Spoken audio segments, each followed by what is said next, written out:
All right, welcome. I believe I'm mic'd. Yep, you're good. Okay, good.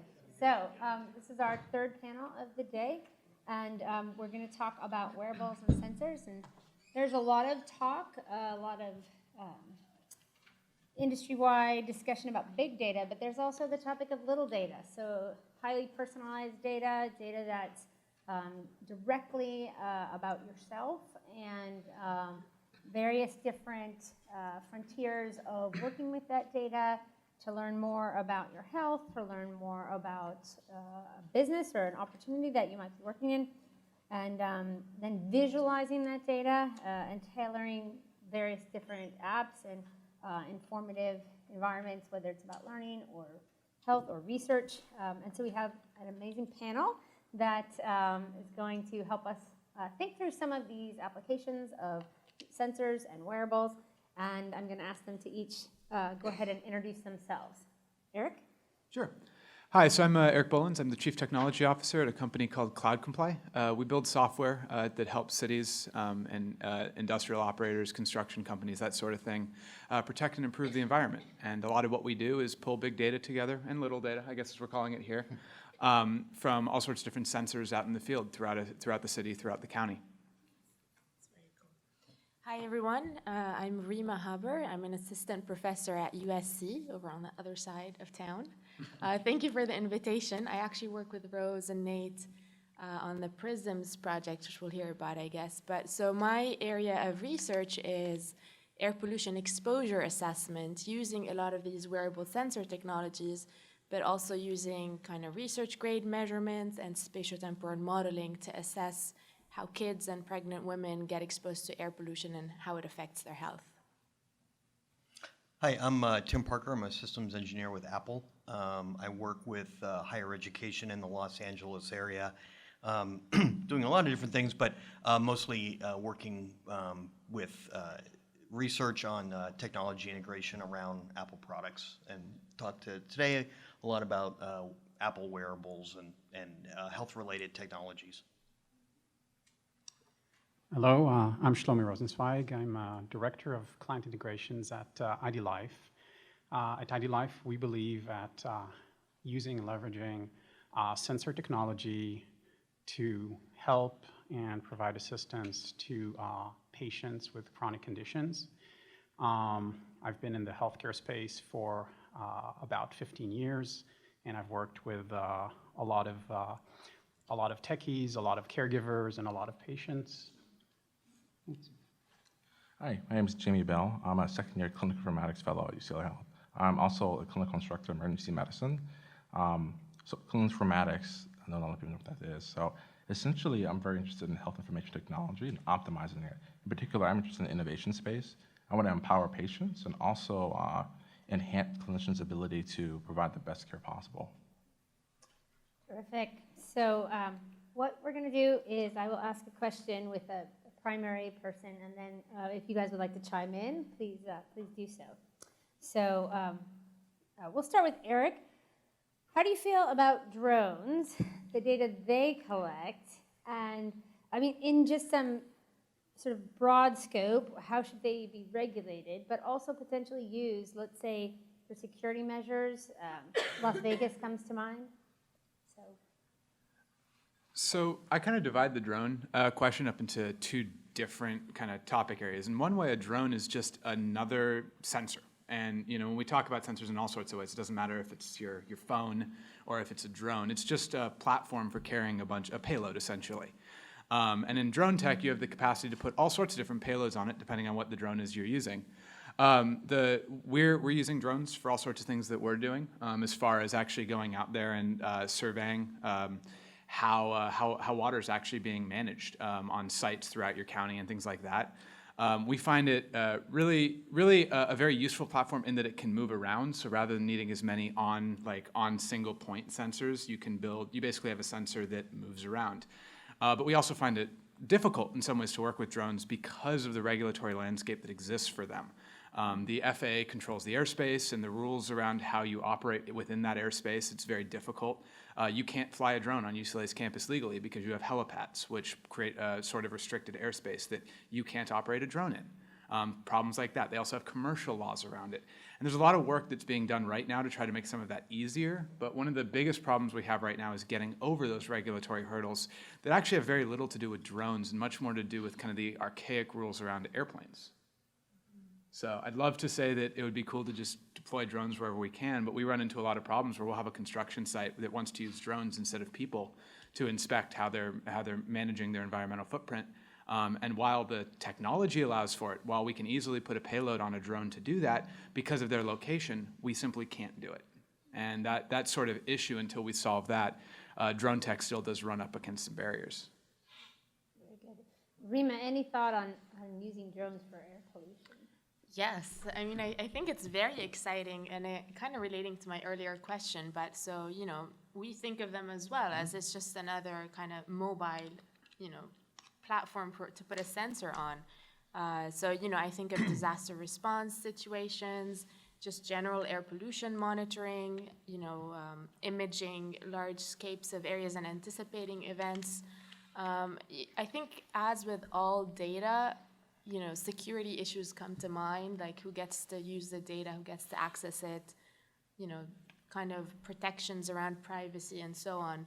But I think that's kind of a common theme across all different sensors and devices. So on that note, what do you think are the societal benefits of personalized sensing? Yeah, so I mean, so my experience around this topic is really a lot from the work we're doing together, where we're trying to build sort of a pediatric research system that relies a lot on wearable sensors of both air pollution exposures, you know, context, behavior, emotion, to predict kids' risk of asthma. So I think what I'm quickly learning is that, you know, before this age, people weren't too used at seeing their own data, you know, their personal data. So, and because I work in air pollution so much, I get a lot of kind of surprised reactions that, you know, people all of a sudden have this small, cool sensors on, you know, on them, and they're walking around, and they notice that when they got close to the road, it spiked, and when they walked into their kitchen, it spiked. So on one hand, it creates some kind of alarm that I think, you know, people are getting more and more informed about, educated about. They just understand these patterns better.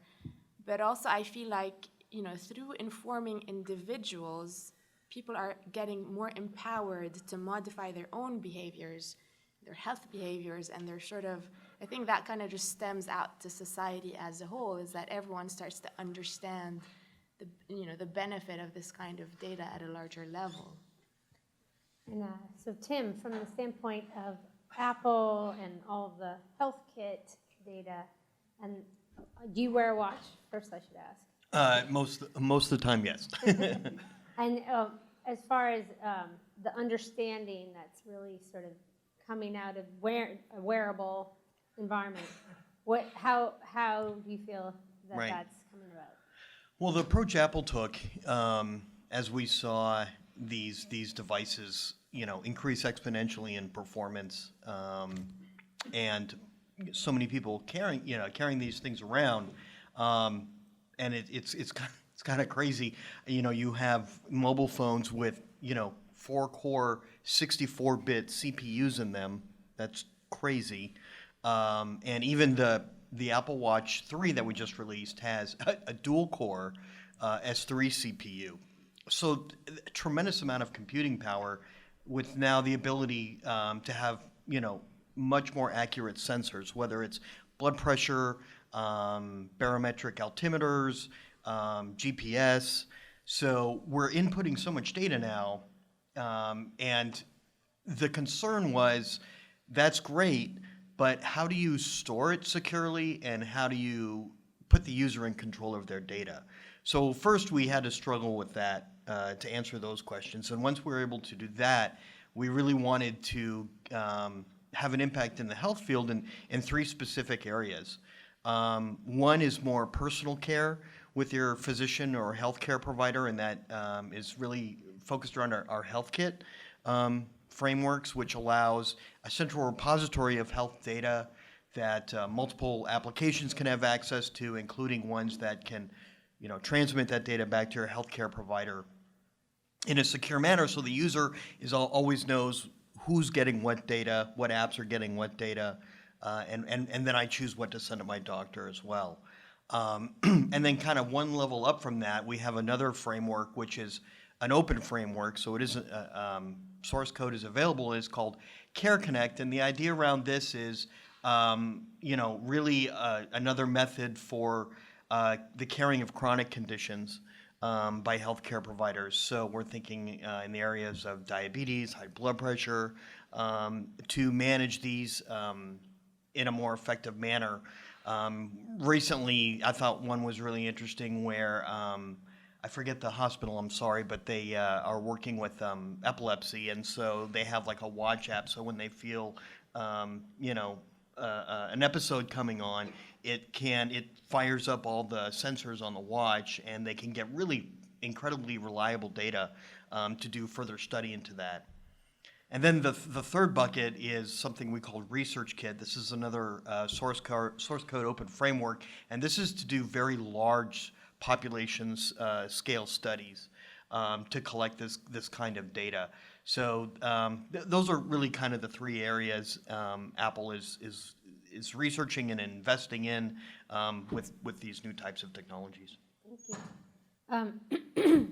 And Shalomi, how do you feel personalized medical sensors are changing in the sort of home or in the outcomes of people and caregivers? And so is the Internet of Things sort of coming to bear in someone who's a caregiver in their home? How's that changing their perspective? So at Ideal Life, we really try to deal and try to help those patients who have severe chronic conditions, some of the sickest people in the country right now, CHF, diabetes, obesity, COPD, hypertension, a lot of the ailments you see that are part of the result of a Western lifestyle, but not necessarily. And leveraging these wonderful sensors that are becoming relevant for home use and at a price point where we can hand these out to patients as they're discharged from hospitals.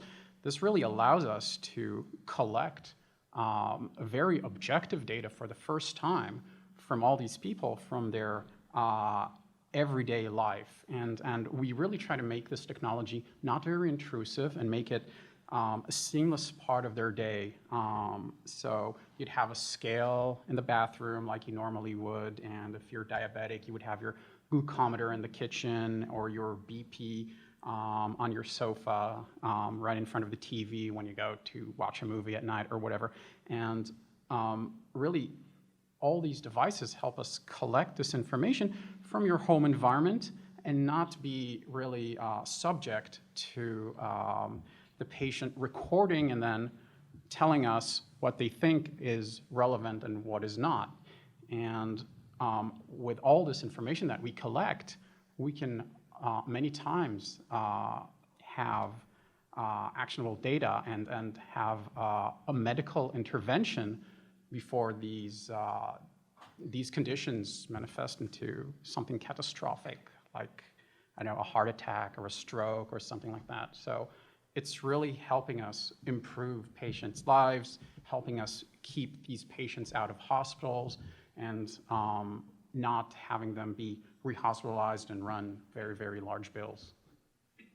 Great. And I was going to ask Jamie to weigh in on is a very similar sort of take off of that area, which is prediction of acute activities or events that are obviously going to be catastrophic. Where do you think that's going? How are those prediction models being developed? Are they being shared openly? Well, I agree, and I just want to echo what you just said. I think that we have an opportunity right now, given the ubiquity of wearable technology and the patients embracing this, to really be able to intervene once there's a sign that something's going to happen. And I think it essentially is the way of the future. From an emergency medicine perspective, I think that's great.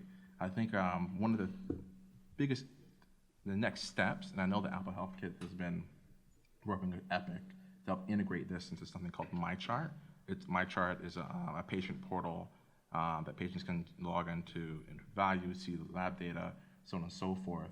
By inputting this data into the chart and then allowing clinicians to see this, if they come to an emergency department, or they have to get hospitalized, or if they see the primary care physician, we have more data to better discern and best decide how to treat them.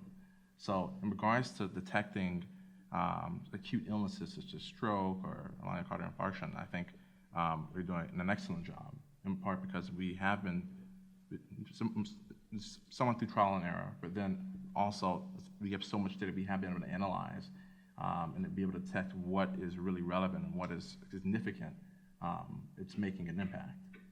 So I have a friend who recently had a stroke. She's fine. But I was wondering, what in the sensor, in the landscape of sensors, is there anything that can help predict that? So with stroke, several things. So you can monitor electrocardiogram or electrical activity. You can monitor movements within the patient, particularly if they're at high risk for stroke, especially older patients. Those two things above and beyond, I think, are the biggest predictors of some sort of acute change that would help us detect if something's wrong, something's not right. Thank you. So let's see, I think I'm going to jump over to Rima with the next question. So this study that we're working on together, it involves a lot of crowdsourced air quality measures. And what do you think is going to be, let's say 5 years down the road, sort of an outcomes of this greater understanding when you put all of that personalized little data together? What sort of changes do you think are going to become sort of just, now we all know that? What will we learn? I mean, I think that's a great question. I think with a lot of crowdsourcing of air quality measurements these days, right? So everyone is taking measurements somewhere. I think we're not there yet, but maybe in 5 years, people will start to understand that, kind of the massive power of this is to get these big spatial snapshots of what's going on currently. And they'll put maybe less weight on the exact levels of things, and they'll understand more that you could use this kind of information to support, real-time decision making, right? So, for example, a lot of let's say there's a leak or there's some environmental disaster or there's, a refinery is emitting some strange scent. Most of the time, the EPA or the air quality district will not be able to see that. They just won't happen to be there at that time. So I think, this type of information, there's a lot of debate now about, but it's a low-cost sensor and it's not a, research-grade sensor and it's not what the EPA sanctions and, we can't do this with it and we can't do that with it. I think people will get a better understanding that, think big picture, kind of zoom back out, don't worry exactly about the number right there and then.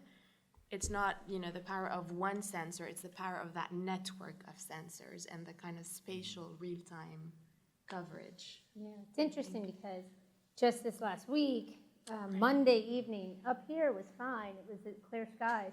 But as I drove down into the South Bay, I was on the phone with Eric, actually, talking about things, and he was saying that your skies were very, very red, and ours were very brown and sort of orangey because of the fires. Is it the canyon? What's it called, the canyon fire? Exactly, yeah. And so, but the reading said 75, moderate, but it just looked, so I canceled, actually the region of AYSO that I'm a coach for, they're like, cancel all practices, because it just looked kind of horrific. Like we weren't gonna go expose, most of the kids probably would have been fine, but there might have been a couple who would have had asthma reactions, and it just seemed like the right thing to do to cancel. Exactly, and just to play off of that real quick is, even the South Coast Air Quality Management District is now really strongly realizing, so there's the Purple Air Citizen Science network of sensors kind of all over, and if you go to the website, you can see the map and the tiles very easily. So right now they're realizing that we can just tap into that resource. My students too, they woke up, they're like, it feels smoggy, but what's going on? you find a crowdsourced kind of data platform where people are reporting these things and they make real-time decisions. So it doesn't have to be sort of supporting regulatory decision makers. It could also be like, do I take my kid to soccer practice? And not only does it, so we also deal with air quality a little bit, and one of the things that it does from this too is it also gives regulators a tool to actually go and talk to people who have these air quality management plans and things like that, and actually say, hey, we've identified, our citizens have identified in their network that you are, polluting way more than your plan allows, that you're a big contributor of the issues that we're having right now. And it actually allows them to be able to have those conversations with the public, to change laws even, to enforce new restrictions that you otherwise wouldn't be able to. And that's true with air, that's true with water. These sorts of sensors are enabling all sorts of conversations to be had once we start working with that data. So segueing into water and problems with water that we've been having around, I'll start with Jamie. What do you know about sensors being used in the recovery efforts for the recent hurricane and what's happening in Puerto Rico?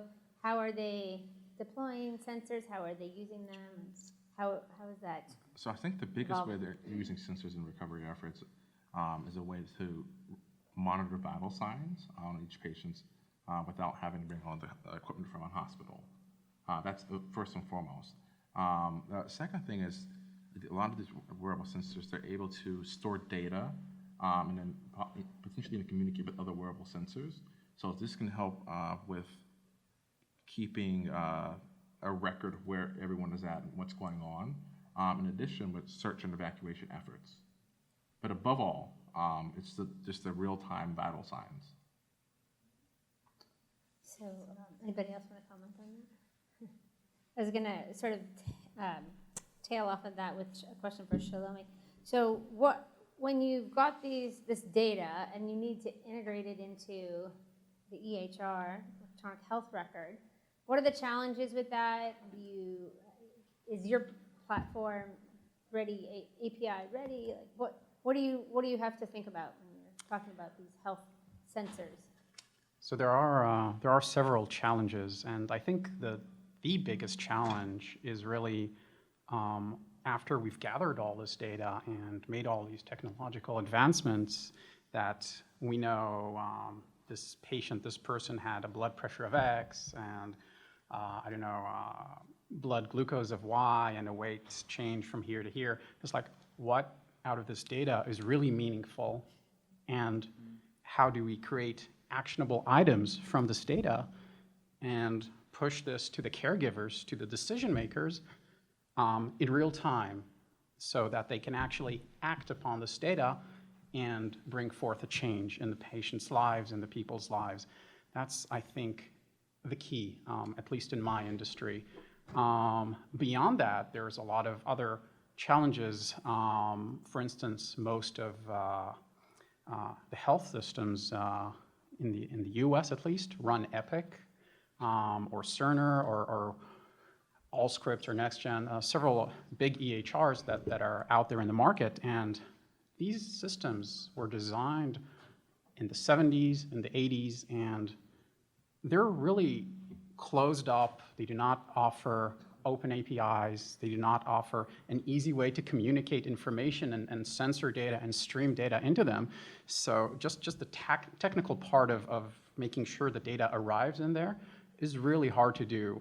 They support very old-fashioned protocols. You have to VPN in there. And sometimes for very good reason. We see the data breaches that, happen everywhere to banks, to credit unions, to, all these big bodies. And hospitals are really afraid of that. So they make it really hard to integrate into their system. And I think the last piece is really data validation with the limited workforce that you have there. You have very few caregivers that need to support all these patients and all these sick people, and they have so much data. What is real, what is not? It's really hard to figure that out, and we're trying to help them with this. So Tim, you're nodding. Any thoughts on that? Is Apple going to help us figure Please any of do, this please do. epic You have connection the out? power. I think, oh yeah, no, I think we absolutely understand everybody's frustration around security. And that, you know, the more secure you make it, the more difficult it is to interact with it. And, but it's kind of a zero-sum game as far as we're concerned. And so, you know, we are, you know, working with our third-party developers that are interested in integrating with HealthKit to make sure that you know, once that those applications have access to that data, that they can transmit that data back in a secure fashion. But, you know, just anecdotally, what I hear you saying around, you know, we've gone from not much data to a tidal wave of data. And I think that's where informatics and analytics and machine learning, I think that's where the next step has to happen in order to more efficiently sort through that data. I mean, a big reason around what we're doing around our different health-related software initiatives is to try and get more accurate data, at the same time lessen the amount of actual physical doctor visits, right? If I'm a chronic patient and, you know, with, let's say, high blood pressure, you know, if I go in every so often for a reading, you know, you drive across town, and then being in the doctor's office itself, that's your blood pressure, right? So by getting, you know, multiple daily readings, I think it's going to give you better accuracy. And, you know, you were referring earlier about all these, you know, sensors and, you know, blood pressure bands and the Withings scale and all these great things. Those are all great, but it is an avalanche of data that we're seeing. So how do we get that data, you know, make sure it's meaningful? And, you know, I work a lot with information security, so maybe it's just important to me. But the data security around it is just paramount. That, you know, and at some point it becomes almost like a, you know, around data security versus access to data. It's almost that lifeboat analogy, right? Where you're on a lifeboat with 5 people and you come across 2 other people, and the lifeboat can only carry 5 people. What do, right? Do you bring in the 2 people and everybody sinks, or you just leave them behind? It's one of those really difficult questions that I'm not so sure there's a right answer. You rotate him, that's it. Yeah, you rotate it. Well, what if the water's Couple freezing people cold? hang on the side, go for a little You leave kick. them to watch with a GPS, Yeah. and you can come back to them. Come back and find them. That's true, you just tap your watch and you call emergency. Yeah. Come get you. Yeah, no, it's just a constant battle between, you know, between the security and the accessibility to the data, you know, and I agree. understand both sides of the argument, and I think it's a difficult conversation to have.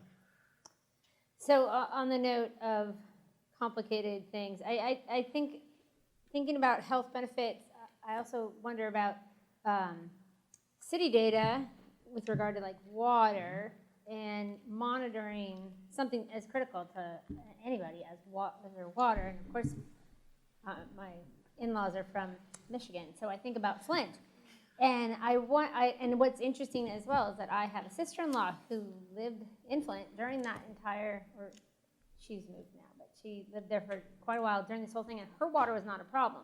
But it just strikes me as, like, how did that happen, and how could you use sensors to monitor that, or at least be aware of the problem? There was so much denial that it was actually even happening. It was really quite frightening, the whole episode. So, Eric, do you want to? Sure. So What do you historically, actually, the way that we deal with water, the way that we deal with air, the way that we deal with most of our environmental factors is actually through what we consider better management practices to mitigate the pollutant-generating activities is kind of a good way to describe it. Basically, it's not about monitoring and responding to events. It's actually about, well, I'm doing the right things. And that's traditionally how we've dealt with this. And that creates a lot of problems, clearly, and one of them is situations like this.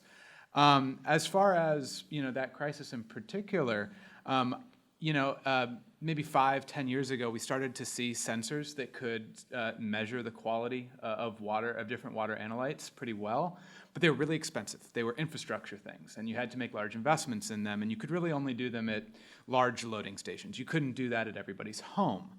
And so the Flint problem is really, for sensors, it was very similar, I think, to the reason that Flint had the problem in the first place, which was infrastructure investment issues. Now, that said, if the same crisis were to happen again in like 5 years from now, I would say that we would probably catch it a lot earlier. And the reason is because now those sensors that were so expensive 5 years ago are becoming more and more commoditized.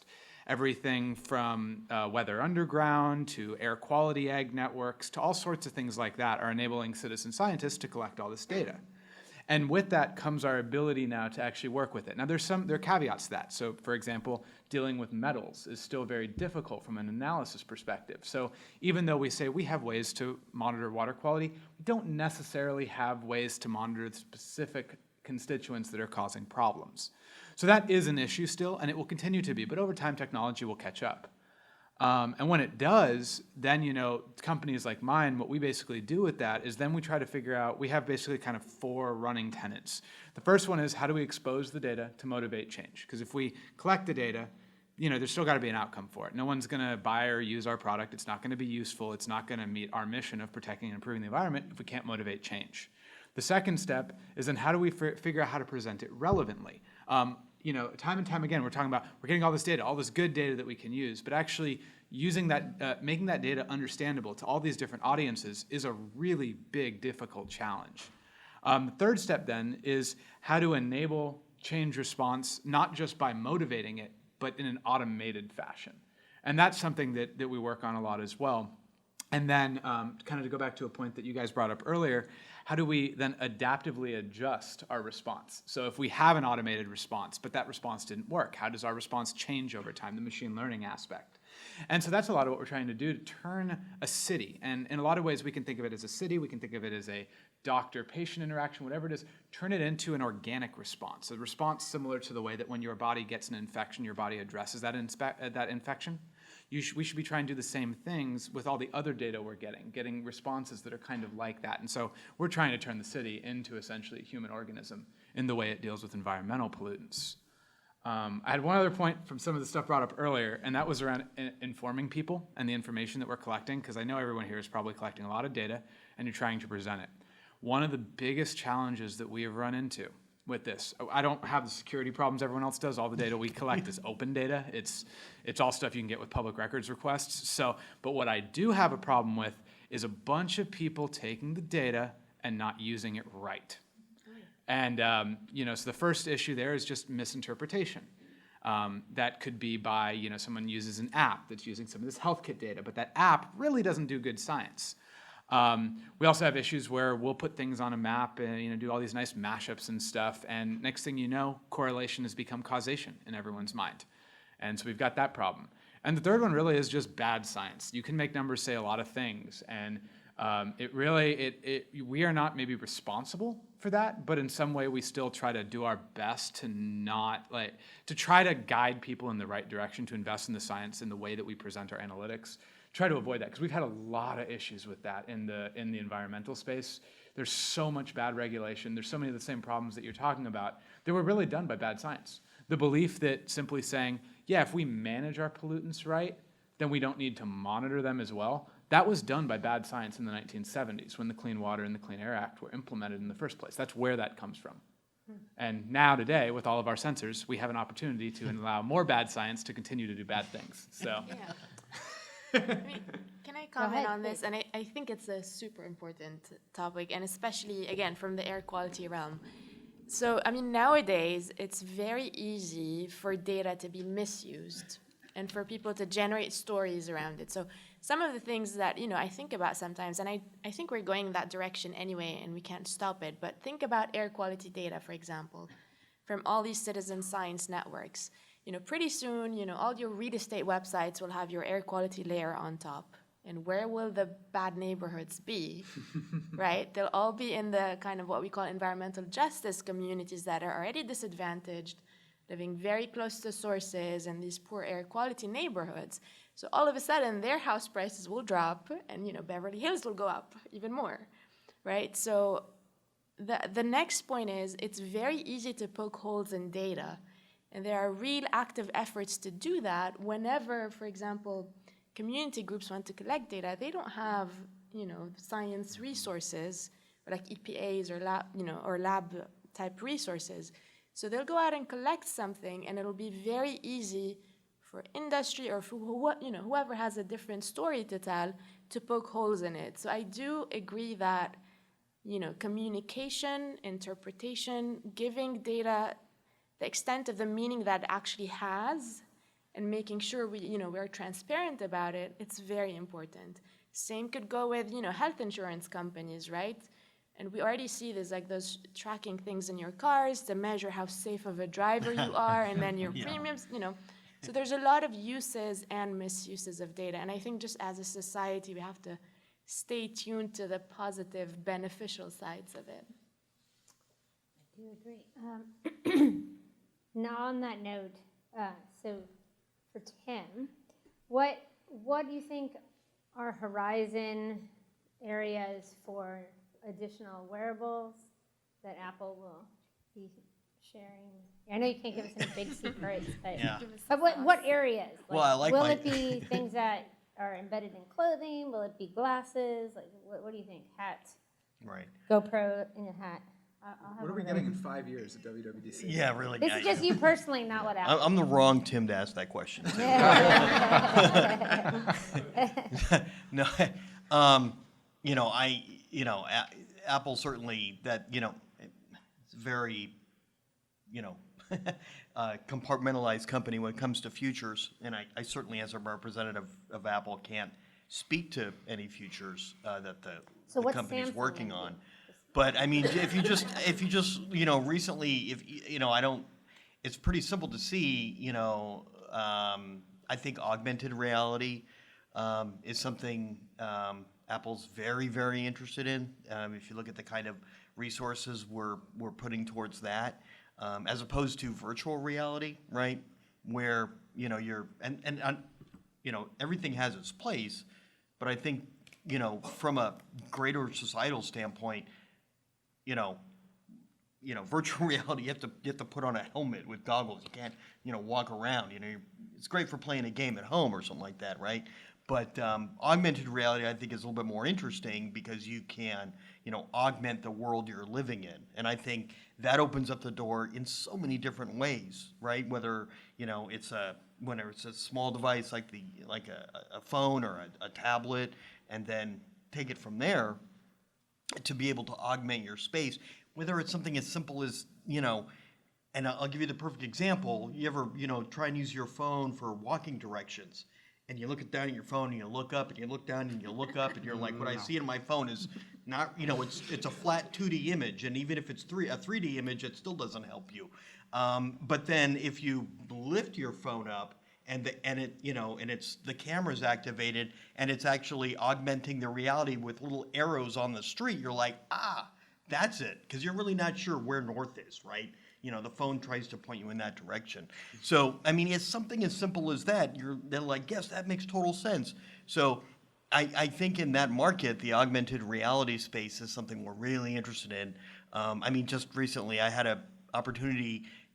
Major League Baseball is fantastic at this, and they showed off their upcoming version of their augmented reality app, where when you're at the stadium, you point the phone at the field, and little, above the players, it pops up, this is, the first baseman, this is his batting average and everything like that. And you just move it around the field and the players, and it shows you all this neat stuff.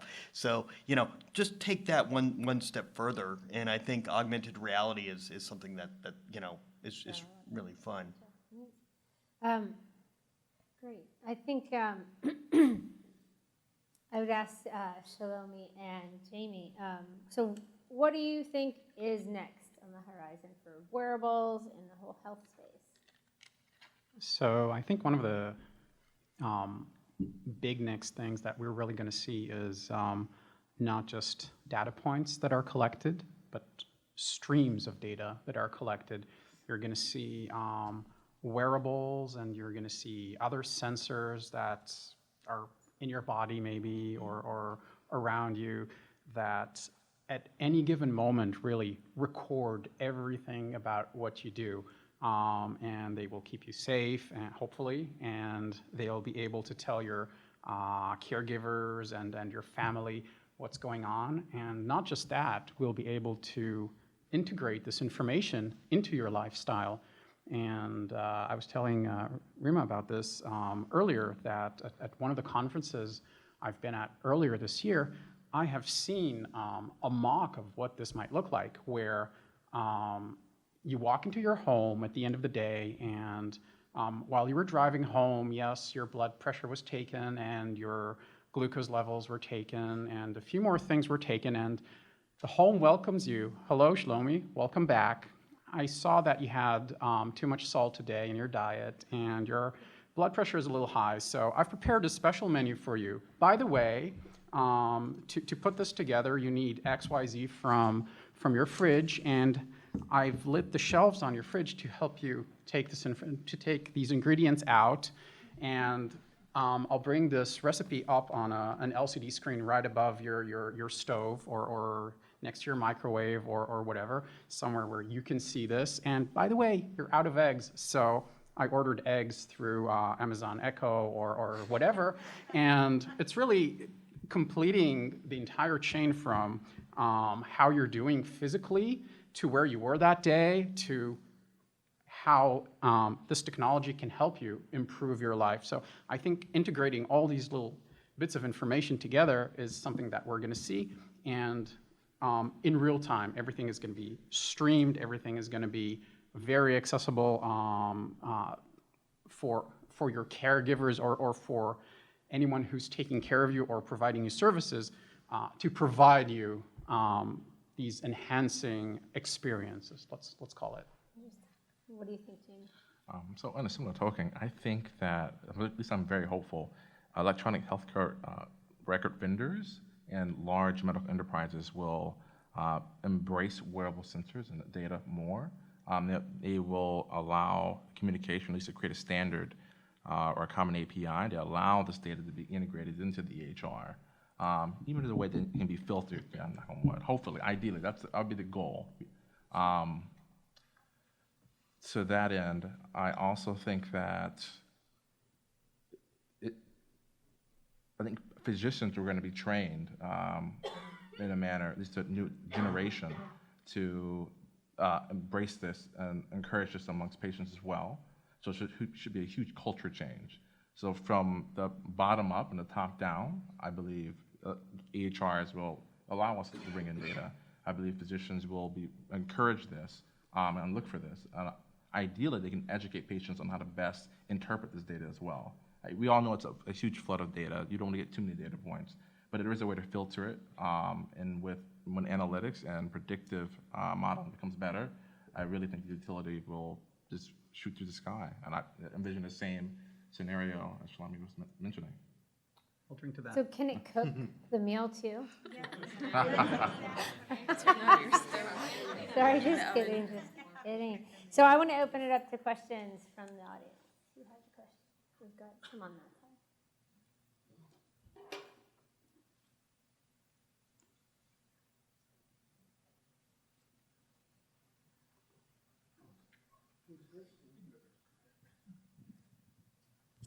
Two of the speakers mentioned following diabetes with body sensors, and one said blood sugar. How do you get blood with your sensor on the skin and analyze it for the sugar content? Yeah, she asked me the same question. I don't develop these sensors, but I can tell you how a lot of other sensors actually work, and that's by shining a certain spectrum of light through your blood vessels, and somehow the reflection that comes back gives them a sense of how oxygenized or your blood is, or what your glucose levels are, or something like that. And I guess that's how they do this. The devices we use in our company, you still have to draw blood, unfortunately. Yeah, it's painful, I know. There's also implantable sensors as well. Yeah. For those of you who are performing data collection and analysis, are you centralizing it to some cloud and performing the analysis there, or are you trying to actually do the analysis on the device itself?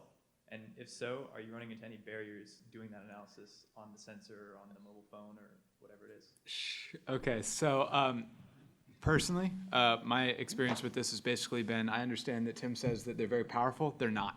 Not enough to do the sort of math that you want to do when you start to get to the size of data that we're collecting. Like everybody here is talking about how we're going to have everything instrumented. And when that becomes the case, the amount of data you're doing to do good work on that, you need to move that stuff. Now, you said another word there, centralize. And that word, I think most of us will disagree with as well. While it's good to have data in a store somewhere, you're never going to bring all the stores together. We talk about these, these different research kits and things like that. A lot of what everybody has to do with is the fact that you're going to have some data in this, from this thing, and you're going to have some data from that thing, and they're going to be from different vendors. And somehow I still have to work with all that data. And that's an open topic. Papers have been written even here about it on basically the notion of federation. And federation, as it relates to data, is a huge open question. And we push it really heavily, and I know that's definitely what enables our analysis, because there's no way we'd break all the silos down. All we need to do is get the silos to talk, and that's how we do it. So we present like a view of the data based on doing a bunch of work on that data, but somebody else might take those same silos and do something very different with them. And I think that was also what you were talking about with the air quality stuff. Yeah, exactly. Maybe, and I would add, so I'm definitely not the expert on this, and I usually ask Rose and her team what they think we should do. But in my experience, it's been a little bit of both, where for some things that you might need like quick, real-time, tiny, small analytics on a data stream, you might do locally on a device, depending on how much it can handle, and the heavier lifting you might send to the cloud somewhere. But I direct you to them. Yeah, no, I think that's fair. I think that for the machine learning, you're going to do that on the server, right now anyway. But you're going to have some aggregate streams and flows that are going to come down from the server, but also then might interact with local data. And I would point out that actually the phone itself is already an aggregate point, because most of these sensors that we're talking about here are themselves much smaller and elsewhere on you, right? And they're already so the phone is already a cloud, if you will, from the perspective of those sensors. And so it's just one more hop to go to a different cloud. But if you think about it, it's all a matter of scale. Those little sensors on your body can't do a lot of even small computations. They send it to the phone. And then when your phone becomes a bottleneck, you send it to a larger server pool. I'd like to add, that's also one of the benefits of using wearable sensors in disaster recovery and relief. Yeah, absolutely. We had a question over here. Hi, I'm Deidre. I'm from the UCLA Health System, and I work in the IT department on web and mobile applications. I wanted to comment a little bit on the topic of sensors in healthcare, and just point out that the technology exists today in order to be able to do this. It's kind of, I would disagree a little bit with Tim. I would say it's pretty easy to get activity data and blood pressure and glucose data out of a patient sensor and put it back in front of a clinician.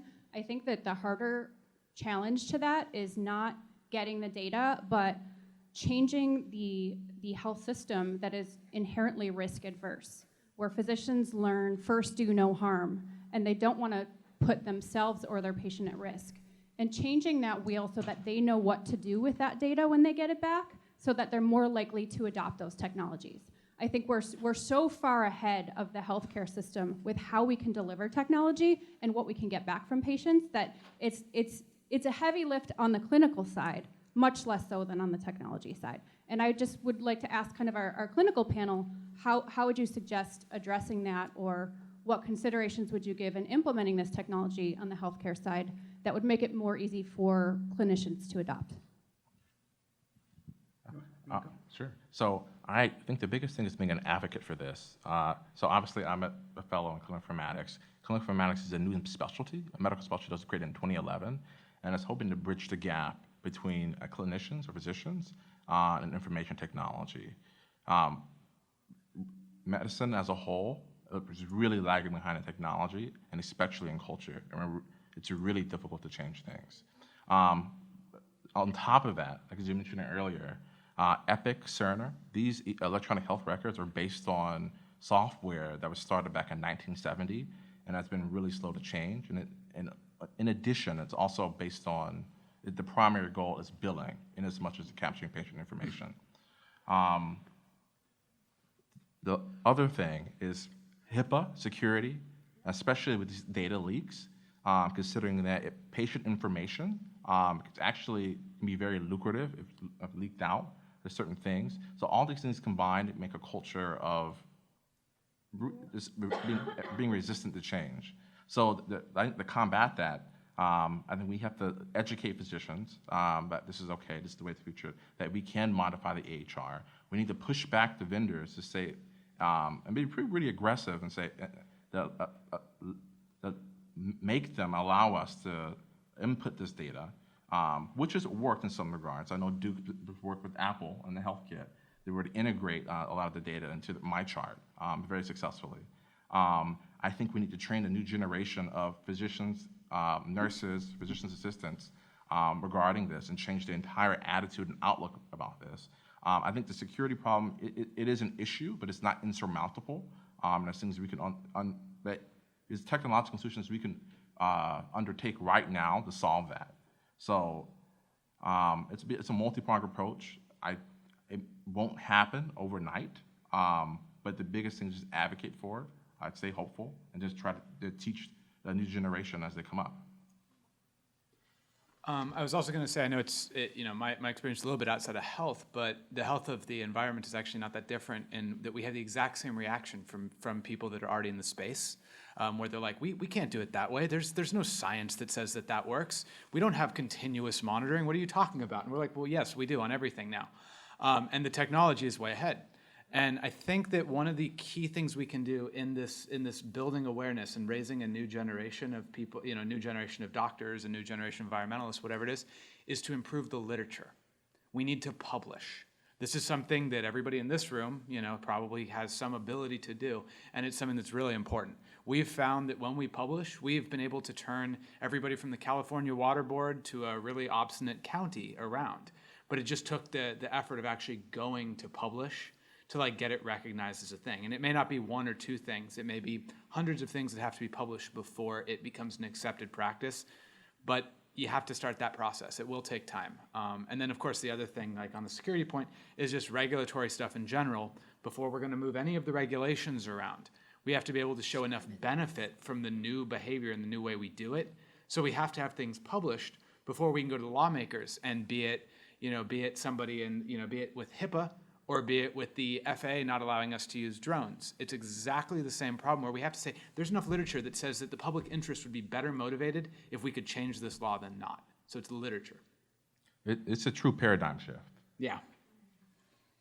I think we have time for one more.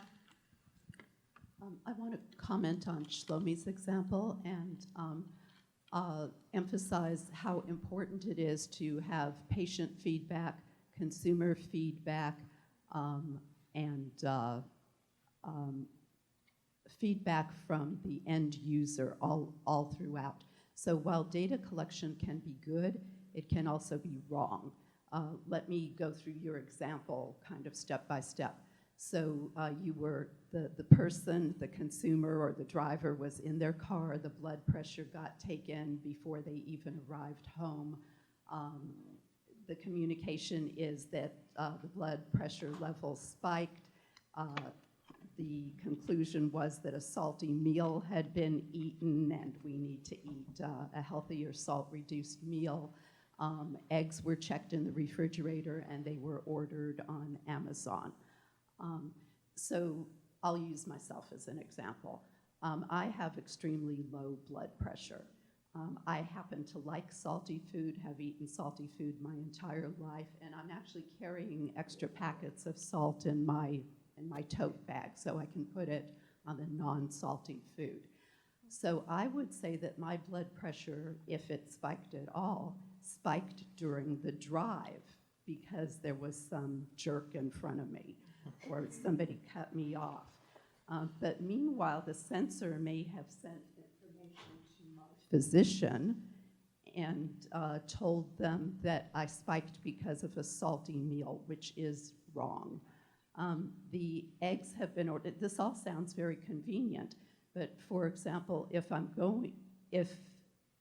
everything is on automatic, yeah, maybe I want eggs. But Actually, in fact, I'm going to be in Tanzania for the next 2 months, and you're ordering eggs with it. Place the order. In each case, you need feedback from the consumer. So a list needs to be prepared that says, you're out of eggs, you're out of arugula, you're out of cheese. Do you wish to reorder these things instead of an auto reorder, or instead of communicating things to a physician without patient override or input? And feel free to contradict if you have contradictory examples. Again, I said what, this is something that I saw at a conference, and really, I kind of think that we're going to an augmented home experience for people. And I really think that a lot of this data can enhance our experiences in the future. And it's possible right now, yes, but it's still not integrated into all the correct places, and it's not being used and enhanced by all the correct things. And I do think this is something that we will see better in the future. Again, it's going to learn that you usually have low blood pressure, and it's going to know that you get upset when you're stuck in traffic, so Waze is going to divert you to a different route where there aren't that many drivers or something like that. So you're going to have, I hope, better experiences. Yes, and so, ma'am, someone to speak as a clinician, especially an emergency medicine physician. So I think this scenario may be more applicable to patients who are diagnosed with hypertension and it's uncontrolled. I can't tell you how many patients I see in the emergency department or who I hear about in their primary care physicians who do not have their blood pressure controlled. In your instance, it would be an anomaly, and I don't think it would happen. I think the system would be smart enough to detect that. Another example would be a patient who has diabetes. If it detects that the blood sugar levels are extremely high or way too high, I think it is appropriate for the smart home or the smart house or the system to prepare a meal that's lower in blood sugar. So I think you would be the exception to the rule, and ideally it wouldn't include you. For the patients who do have high blood pressure, it would be extremely beneficial. And it also, I mean, so the other thing that you're talking about is you're talking about an example, you're saying it's available now, but the reason that we're not using it now is because we don't have enough data. When you talk about, well, I might be going to Tanzania, well, it would know that because because the smart system would certainly also be integrated into your payment system. And my refrigerator is actually communicating with the ticket person. Exactly, and see the Rather dangerous because the refrigerator doesn't have as things stand right now, the refrigerator doesn't have a high degree of security where the ticket ordering it can be cracked too, but it can be breached, but it has a higher form of security than the refrigerator or the toaster. And there is a danger in things that have low security communicating with systems that need higher levels of security. I think the advantages outweigh those security compromises because. Eggs do not outweigh my bad. Well, let's agree to disagree. Okay, I think we're gonna have to cut off the Rose, conversation, but. there are actually security paradigms that already exist to deal with that, though. For example, the refrigerator would not be able to know you were going to Tanzania. The refrigerator would interact with your bank to say, is there a reason? But no, all they would say is there a reason to not order the eggs? The easy example today is already that when you go out of country and you are using your credit card out there, the credit card companies already have a way to verify with the airlines. You're kind of using the same model. They don't necessarily know everything about your travel, but they do happen to know enough. And it's just a matter of the tiering there. It is, and it's all stuff that's coming, and that's why today it's not already there, but it will be someday. And it will know, oh, well, whenever you hit traffic, your blood pressure goes up, and it'll learn that because it'll also be integrated with traffic. So what it will do is tell you need to get a Google self-driving car. I wouldn't mind one either. I think we have to cut it off because the next panel is supposed to start in just a couple minutes. Everybody give a hand to our panelists. Good job, guys.